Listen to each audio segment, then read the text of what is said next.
Hello students, welcome to Forbes institute and again I am your maths teacher Jatin sir. आज हम I hope आपने set theory की पिछली 3 videos देख रखी होगी। ठीक है, अगर नहीं देख रखे हैं तो आप सबसे पहले वो जो मैंने पहले 3 वीडियोस अपलोड किए हैं पहले आप उसे देखो, तभी ये क्लासेस आपको समझ आए। ठीक है, अम, आप फोर्ब्स एकेडमिक यूट्यूब पर जाओगे हमारे चैनल पर। ठीक है, वहाँ पर प्लेलिस्ट है सेट थ्योरी की, वहाँ पर तीनों वीडियो अपलोडेड है, वहाँ जाके पहले आप 3 क्लासेस देख लो। फिर आपको ये सारी क्लासेस आज समझ आए। ठीक है, तो पिछले थर्ड क्लास में हमने क्या पढ़ा था? हमने कुछ नए कॉन्सेप्ट पढ़े थे कि सबसेट किसे कहते हैं। ठीक है, कार्डिनैलिटी पढ़ा था कि नंबर ऑफ एलिमेंट्स कितने होते हैं सेट्स में। ठीक है, फिर उसके बाद हमने क्या पढ़ा था? हमने पावर सेट पढ़े थे। ठीक है, और यूनिवर्सल सेट पढ़ा था। इतनी सारी चीजें कल हमने पढ़ी थी। ठीक है, तो आज इन्हीं कॉन्सेप्ट से रिलेटेड एक्सरसाइज है, एक्सरसाइज 1.2। आज हम इसको सॉल्व करेंगे। ठीक है, हालांकि पिछले वीडियो में मैंने क्वेश्चन नंबर फर्स्ट सॉल्व कराया था, लेकिन मुझे ऐसा लगता है कि वो काफी स्पीड में सॉल्व हो गया, इस वजह से हम दोबारा इसे सॉल्व करेंगे क्वेश्चन नंबर फर्स्ट को। ठीक है, इस क्वेश्चन नंबर फर्स्ट में हमें सबसेट है या सबसेट नहीं है ये हमें बताना है। क्वेश्चन नंबर फर्स्ट क्या कह रहा है? 2,3,4 एक सेट है, 1,2,3,4,5 एक ये दूसरा सेट है। क्या ये सेट इस सेट का सबसेट है या नहीं, ये हमें बताना है। जी हाँ, बिल्कुल सेट है। सबसेट का हमने क्या रूल पढ़ा था कि किसी भी कोई भी सेट दूसरे सेट का तभी सबसेट होगा जब उस सेट के सारे एलिमेंट्स उस पर्टिकुलर सेट में पाए जाते हो, तभी हम उस सेट का सबसेट कह सकते हैं। जैसे अब इसमें देखो, 2 भी इसमें प्रेजेंट है, 3 वाला एलिमेंट भी इसमें प्रेजेंट है, 4 वाला एलिमेंट भी इसमें प्रेजेंट है, तो ये जो होगा वो इसका सबसेट होगा, प्रॉपर सबसेट होगा। क्वेश्चन नंबर सेकंड क्या रहा है? X such that X are triangles in a plane. ठीक है, एक्स एक ट्राइंगल्स है प्लेन में, और X are polygons in a plane, और एक्स एक पॉलीगन है। आप एक बात मुझे बताओ, पॉलीगन की डेफिनेशन आपने पढ़ी होगी कि लाइन सेगमेंट से बनने वाले क्लोज्ड फिगर, लाइन सेगमेंट से बनने वाले क्लोज्ड फिगर को हम पॉलीगन्स कहते हैं। तो लाइन सेगमेंट से बनने वाले क्लोज फिगर, सबसे पहला हमारा ट्रायंगल आएगा, फिर square, rectangle, rhombus, parallelogram, trapezium, kite. ठीक है, ऐसे ढेरों हमारे पास pentagon, octagon, hexagon, heptagon, nonagon, decagon. ठीक है, ये सब पॉलीगन में आते हैं। ठीक है, तो ट्रायंगल जो है, ट्रायंगल्स भी एक पॉलीगन है, स्क्वायर भी एक पॉलीगन है। ठीक है, तो ट्रायंगल का जितना भी सेट होगा वो पॉलीगन का क्या होगा? सबसेट होगा। बात समझ आ रही है? चलो क्वेश्चन नंबर थर्ड की बात करते हैं। क्या कह रहा है? X is an integer. X एक इंटीजर का सेट है और x is a multiple of 4। X जो है 4 का मल्टीपल। एक बात बताओ, इंटीजर क्या होते हैं? Number which can be written in the form of plus M and minus M. ऐसे नंबर जिन्हें हम प्लस एम और माइनस एम के फॉर्म में लिख सकते हो, where M is belongs to natural number, जहां पर एम नेचुरल नंबर है, ऐसे नंबर्स को हम इंटीजर कहते हैं। कौन से नंबर को? जिन नंबर को हम प्लस एम और माइनस एम के फॉर्म में लिख सकते हो उन्हें हम नेचुरल नंबर कहते हैं, सॉरी, उन्हें हम इंटीजर कहते हैं। तो एक बात बताओ, इंटीजर में हमारे पास नेगेटिव नंबर भी होंगे, पॉजिटिव नंबर भी होंगे। क्या 4 के मल्टीपल में नेगेटिव मल्टीपल आएगा? नहीं आ रहा है ना? तो ये इसका सबसेट नहीं होगा। लेकिन अगर हम इसके उल्टी बात करें, अगर मल्टीपल ऑफ 4 को बोलते तो ये जो है इंटीजर का सबसेट हो जाता। बात समझ आ रही है? हो। क्वेश्चन नंबर 4 देखेंगे। एक ये फाई है। फाई मतलब क्या होता है? Empty set. मैंने बताया था पिछली क्लास में, हमने पढ़ा था फाई का मतलब क्या होता है? एम्प्टी सेट, जिसे हम नल सेट भी कहते हैं, खाली सेट जिसमें कोई एलिमेंट ना पाएगा। तो या फिर इसको हमें लिखने का तरीका और होता है, हम ब्रैकेट बना करके इसे छोड़ देते हैं, ये भी इसका मतलब भी एम्प्टी सेट होता है। लेकिन अगर ब्रैकेट के अंदर फाई लिखा है, इसका मतलब ये सेट है और इसका एक एलिमेंट है फाई। बात समझ आ गई? तो पूछ रहा है कि फाई जो है वो इस सेट का सबसेट है। जी हाँ, हमने पिछली क्लास में पढ़ा था कि जो फाई होता है, जो एम्प्टी सेट होता है, वो सभी सेट का सबसेट होता है। क्यों? क्योंकि इसके अंदर कोई ऐसा एलिमेंट ही नहीं होता जो सबसेट के रूल को ब्रेक कर सके। ठीक है, इसलिए due to the vacuous truth इससे ये प्रूव होता है। ठीक है, तो phi is the subset of every set. ठीक है, चलो question number 5। x is equal to m minus 1 upon m where m is a non-zero negative non-zero integer। non-zero integer है मतलब 1 2 3 4 -1 -2 -3। ठीक है, ये हो गया, मतलब इसमें जीरो नहीं आ सकता, क्योंकि जीरो आ जाएगा तो m जीरो हो जाएगा और ये अनडिफाइंड हो जाएगा। और x जो है वो रेशनल नंबर है। एक बात बताओ, रेशनल नंबर की डेफिनेशन क्या है? सर रेशनल नंबर की डेफिनेशन है ऐसे नंबर जिन्हें हम p अपॉन q के फॉर्म में लिख सकते हैं, जहां पर q हमारा कभी भी जीरो ना हो और p and q must be integer. वो क्या होने चाहिए? मस्ट बी इंटीजर होने चाहिए। वो क्या होने चाहिए? इंटीजर होने चाहिए। p और q दोनों इंटीजर होने चाहिए। यानी √2/1 ये एक रेशनल नंबर नहीं है, हालांकि इन्हें p बाई क्यू के फॉर्म में लिखा गया, लेकिन √2 जो है इंटीजर नहीं है, ये इरेशनल नंबर है। ठीक है, तो एक बात बताओ, इसका जो भी सेट बनेगा, इसका जो भी सेट बनेगा सब रेशनल नंबर में बनेगा, सब p बाई क्यू के फॉर्म में आएगा, तो हाँ ये इसका सबसेट हो जाएगा। बात समझ आ गई? क्वेश्चन नंबर 6 की बात करते हैं। x is equal to N square and x is equal to N cube. चलो एक बात बताओ मुझे, एन स्क्वायर का, जहां पर n जो है हमें नेचुरल नंबर है, तो अगर हम इस सेट की बात करें तो इस सेट का क्या बनेगा? 1,4,9,16,25,36 डॉट डॉट डॉट ऐसे सेट बनेंगे। क्यूब का सेट कैसे बनेगा? 1,8,27,64 डॉट।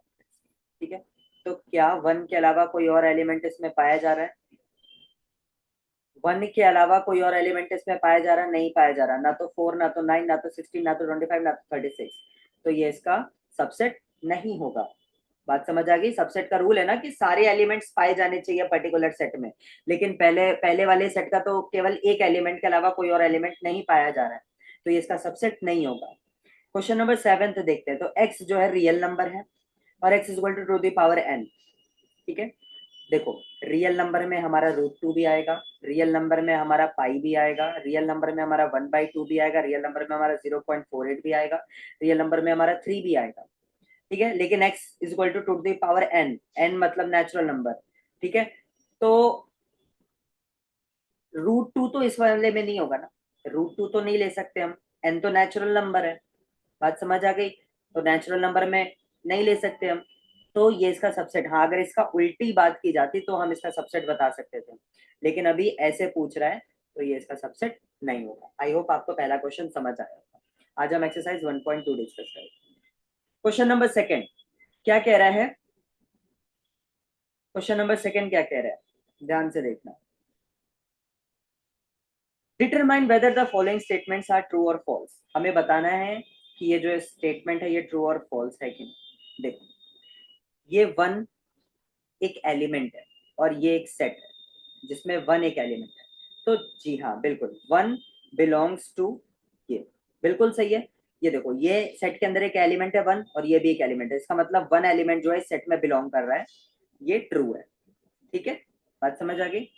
अब इधर देखो, कभी भी एक सेट दूसरे सेट का एलिमेंट बिलोंग्स टू नहीं हो सकता, लेकिन अगर इसी स्टेटमेंट को हमें सही करके लिखना हो, या तो हमें ये ब्रैकेट हटाना पड़ेगा तब ये स्टेटमेंट सही हो जाएगा, या फिर अगर ब्रैकेट लगा हुआ है और बिलोंग्स टू लिखना है तो इसके लिए हमें डबल ब्रैकेट लगाना पड़ेगा कि अब जो सेट 2 है वो इस सेट का एलिमेंट है, तब ये ट्रू हो जाता है। बात समझ आ रही है ना? बिलोंग्स टू तो हम एलिमेंट्स को बताते हैं ना कि एलिमेंट जो है वो इस पर्टिकुलर सेट में बिलोंग कर रहा है, लेकिन ये तो खुद एक सेट है। समझ आ गई? तो इस स्टेटमेंट को ट्रू करने के लिए या तो हमें 2 से ब्रैकेट को हटाना पड़ेगा, या तो यहां पर एक ब्रैकेट लगाना पड़ेगा। बात समझ आ गई? या तो यहां से ब्रैकेट हटाएं हम, या तो यहां से ब्रैकेट, यहां पे ब्रैकेट लगाएं हम। ठीक है, तब जाकर के हमारा क्या होगा? सही होगा, बट ऐसा कुछ भी नहीं है। तो ये स्टेटमेंट क्या लिखी हुई है? ये स्टेटमेंट फॉल्स है। बात समझ आ गई? ठीक है, इस स्टेटमेंट को, एक सेकंड मैं आपको, अगर ये स्टेटमेंट को सही तरीके से लिखना, तो इस स्टेटमेंट को सही तरीके से लिखने का 2 तरीका है। या तो आप केवल 2 बिलोंग्स टू सेट 2 लिख दो, या अगर सेट 2 बिलोंग्स कराना है तो सेट के अंदर हमें 2 सेट का एक एलिमेंट बनाना पड़ेगा, तब जाकर के ये सही होगा। तो ये 2 तरीके सही है। बात समझ आ गई? अभी जो लिखा वो फॉल्स लिखा है। क्वेश्चन नंबर, हाँ ये देखो, ये बिल्कुल ट्रू है, वही जो अभी मैंने बताया, ये वही वाली बात हो गई। ठीक है, जो सेट 2 है वो इसका एलिमेंट है। बात समझ आ गई? चलो क्वेश्चन नंबर 4, 5 बिलोंग्स टू 1,2,3। देखो 5 एक सेट है, 5 एक सेट है जो कि एम्प्टी सेट है। ठीक है, एम्प्टी सेट किसी सेट का बिलोंगिंग नहीं होता है। एम्प्टी सेट जो है वो सबसेट होता है हर एक सेट का, तो ये फॉल्स लिखा है। बात समझ आ गई? अगर हमें इसे सही करके लिखना हो तो हम ऐसे लिख सकते हैं, एक सेकेंड, हाँ, तो हम अगर फाइव बिलोंग्स कराना भी है तो हम इसमें एक फाइव एलिमेंट जोड़ना पड़ता, तब जाकर के हम इस स्टेटमेंट को ट्रू कर सकते थे। बात समझ आ गई? जैसे क्वेश्चन नंबर 5 देख लो, ये एम्प्टी सेट जो है इस सेट का सबसेट बता रहा है, हाँ ट्रू, क्योंकि एम्प्टी सेट जो है हर एक सेट का सबसेट होता है। बात समझ आ गई? आगे बढ़े, तब भी कोई डाउट होगा इन सारे क्वेश्चंस में तो आप कमेंट सेक्शन में उसको पूछ सकते हो। Question number 3, right the power set of the following set. चलो अब हमें पावर सेट बनाना है, चलो बनाना स्टार्ट करते हैं पावर सेट। ये 1 है, ठीक है। तो एक बात बताओ, पावर सेट इसका बनाने के लिए एक तो 5 एलिमेंट आता है, एक तो 1 खुद आता है, ठीक है, इसका तो 2 ही बनेगा। पी बाई क्यू को देखो, एक तो 5 आ गया, फिर मैंने बताया था आप एलिमेंट का सेट बनाओगे, आप एक एक एलिमेंट का सेट बनाओगे, फिर पी कॉमा क्यू, ठीक है, ये इसका पावर सेट हो गया। इसका पावर सेट बनाने के लिए सबसे पहले तो 5 और एक एक एलिमेंट का सेट बनाओ, 1 का सेट, फिर 2 का सेट, फिर 5 का सेट, फिर उसके बाद 1 और 2 का सेट, 1 के साथ 2 लेंगे, फिर 1 के साथ 5 लेंगे, ठीक है, फिर 2 के साथ 5 लेंगे, फिर तीनों आ जाएगा 1 कॉमा 2 कॉमा 5। आई होप आपको समझ आ रही है सारी बात, समझ आ रही है, वेरी गुड। चलो अब क्वेश्चन नंबर 4 देखो, ये थोड़ा सा टफ हो सकता है। देखो सबसे पहले तो 5 हमारा होगा ही होगा, और दूसरा ये 5 एलिमेंट है, इस एलिमेंट का भी सेट बनेगा, ठीक है, ये जो सेट 5 है इसका भी एक सेट बनेगा। बात समझ आ रही है? अब हम 5 का सेट बनाएंगे, ये अब जाकर के आपका ये पावर सेट हुआ। बात समझ आ गई? ऐसे होगा, कोई प्रॉब्लम? कुछ नहीं करना, चलो एक बार फिर से बता देता हूँ, चलो एक बार फिर से बता देते हैं, ध्यान से देखना, एक बार फिर से बता। देखो मैंने पावर सेट बनाने के लिए सबसे पहले 5 हर एक सेट का सबसेट होता है, तो ये एलिमेंट है, इसका भी सेट बनाओ, 5 जो खुला हुआ है 5, और जो ब्रैकेट के अंदर है ये भी तो एक एलिमेंट है, तो इस एलिमेंट का भी सेट बनाने के लिए हम सेट बनाएंगे ऐसे, ठीक है। अब फिर इन दोनों का सेट बनेगा, 5 इसका भी सेट बनेगा, अब ये जा करके कंप्लीट। आई होप आपको सब समझ आए। चलो आगे बढ़ते हैं। क्वेश्चन नंबर 4 क्या कह रहा है, what is the cardinality of the following set. Cardinality क्या होता है, जैसे मैंने एक सेट लिखा आपको 1 कॉमा 2 कॉमा 3 कॉमा 4 कॉमा 5, ठीक है। अब इसकी कार्डिनैलिटी मतलब नंबर ऑफ एलिमेंट्स, कार्डिनैलिटी का मतलब होता है number of elements present in set ए, जिसको हम डिनोट करते हैं एन ए से। कितने हैं? 1 2 3 4 5, टोटल कितने सेट हैं? 5। यही इसकी कार्डिनैलिटी हो जाती है। बात समझ आ गई? तो इसकी कार्डिनैलिटी कितना हो जाएगी? इसकी कार्डिनैलिटी हो जाएगी 1। इसकी कार्डिनैलिटी कितनी हो जाएगी? 2। इसकी कार्डिनैलिटी 1 2 3 4। कुछ बच्चे कहेंगे 1 2 3 4 5 6, ना बच्चा, ये एक एलिमेंट है, ये एक एलिमेंट है ना। सेट लिखने का एक रूल होता है ना कि हर एक एलिमेंट को हमें कॉमा से सेपरेट करना होता है। चलो क्वेश्चन नंबर 4, इसमें बताओ आप, एक ही एलिमेंट है, एक ही एलिमेंट है और एक ये एलिमेंट है, ठीक है, तो 3 का एलिमेंट, इसका एलिमेंट बताओ, एक ही एलिमेंट, एक ही एलिमेंट और एक ही एलिमेंट पूरा, ठीक है, इसमें भी 3 है कार्डिनैलिटी। बात समझ आ गई? ओके चलो आगे बढ़ते हैं, सिंपल क्वेश्चन था, है ना, देखो कॉमा से सेपरेट किया गया है हर एक एलिमेंट को। चलो very good. Question number 5, question number 5 क्या कह रहा है,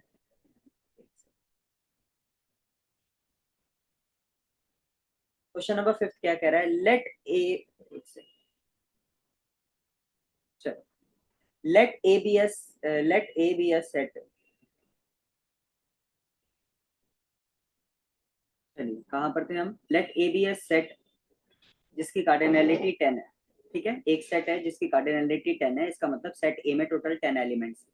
then find the value of, okay, तो इसके पावर सेट का वैल्यू बताओ। देखो मैंने एक तरीका बताया था आपको, क्या बताया था, कि कोई सेट है, अगर उसमें कितने एलिमेंट हैं, m एलिमेंट्स हैं टोटल, m एलिमेंट्स हैं, तो इसके पावर सेट का जो बनेगा वो 2 to the power m elements बनेंगे टोटल। बात समझ आ गई? ठीक है, तो कितने इसमें टोटल 10 है, 10 है ना, तो n p a 2 to the power 10 elements बनेंगे। 2 to the power 10 एलिमेंट्स मतलब 2 into 5, 2 into 5, 32 मल्टीप्लाइड बाई 32। ठीक है, इसका आंसर कितना आएगा मैं बताता हूँ। ठीक है, टोटल 1024 एलिमेंट्स इसके बने। बात समझ आ गई? ये हमने क्लास थर्ड में डिस्कस किया था। अगर आपने क्लास थर्ड पढ़ा होगा तो ये कॉन्सेप्ट काफी अच्छे से आपको समझ आएगा। बात समझ आ गई? अगर किसी सेट में m एलिमेंट्स हैं तो उनके पावर सेट के number of elements 2 to the power m elements बन जाते हैं। वही काम हमने यहाँ पर किया। सेकेंड क्वेश्चन कह रहा है कि अगर क्या होगा अगर a में 100 एलिमेंट्स हो, तो 100 एलिमेंट्स हैं तो बच्चा इसको हम क्या करेंगे, 2 to the power 100 एलिमेंट्स लिख देंगे। ठीक है, 2 to the power 50 multiplied by 2 to the power 50। ठीक है, अब बैठ के 2 to the power 50 और 2 to the power 50 का मल्टीप्लाई करो आप। बात समझ आ गई? चल आगे बढ़ो। ओके, आज हम वेन डायग्राम पढ़ेंगे। Venn diagram. ओके, एक सेकेंड, आई थिंक सो ये थोड़ा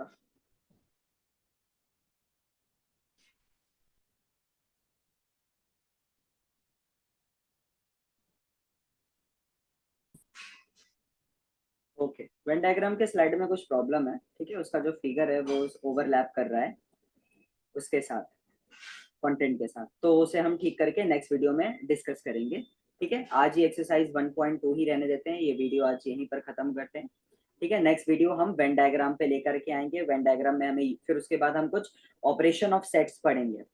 ठीक है, ऑपरेशन ऑफ सेट्स पढ़ेंगे। जैसे हम ऑपरेशन ऑन नंबर्स पढ़ते हैं ना, नंबर्स को एडिशन, सब्ट्रैक्शन, मल्टीप्लिकेशन करना सीखते हैं, उसी तरह सेट्स के भी ऑपरेशन होते हैं कि unions of sets, intersection of sets, disjoint sets. ठीक है, तो ये सारे सेट्स हम डिस्कस करेंगे नेक्स्ट वीडियो में। फिर उसके बाद वाली जो वीडियो आएगी वो हमारी प्रॉपर वीडियो होगी जिसमें हम इस पूरे चैप्टर को खत्म करेंगे। बात समझ आ गई? तो आज के लिए बस इतना ही रखते हैं। Okay, tata bye bye.